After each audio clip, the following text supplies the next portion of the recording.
Pour préparer ces mini pains d'épices au son d'avoine, la première étape c'est de préchauffer le four à 160 degrés Celsius. Ensuite vous prenez 2 œufs,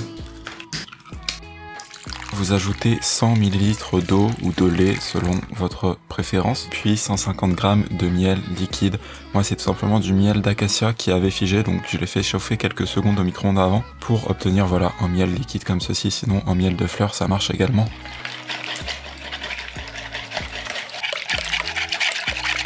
Une fois que vous obtenez ce mélange bien mousseux, on ajoute le reste, à commencer par 150 g de farine de blé. C'est de la farine de blé semi-complète pour moi ici, vous pouvez utiliser la farine de blé de votre choix. Et 70 g de son d'avoine pour faire le plein de fibres. Ensuite pour les épices, j'ai utilisé ce sachet de mélange pour pain d'épices que j'avais déjà, c'est l'équivalent de 3 cuillères à café d'épices pour pain d'épices. Ce que vous pouvez faire sinon c'est 2 cuillères à café de mélange pour pain d'épices ou de 4 épices avec 1 cuillère à café de cannelle. Et moi j'aime bien ajouter en plus dans mon pain d'épices du gingembre en poudre. Voilà, 1 cuillère à café, ça relève vraiment le goût.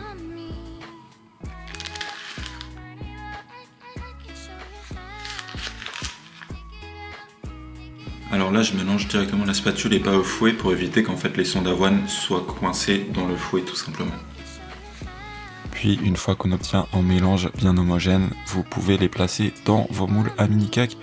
Je vous laisse la référence du moule que j'utilise exact voilà, dans la description pour ceux qui veulent le même. Sinon vous pouvez réaliser également des muffins. Hein. Si vous avez déjà des moules à muffins, vous pouvez utiliser ça, ça marchera très bien pour cette recette. Donc comme il me reste un petit peu de pâte en fait, je vais mettre le reste dans celui-ci. Et puis ça part au four pour environ 30 minutes de cuisson. Surveillez juste selon la taille de vos moules. Et une fois que c'est entièrement froid, vous pouvez déguster.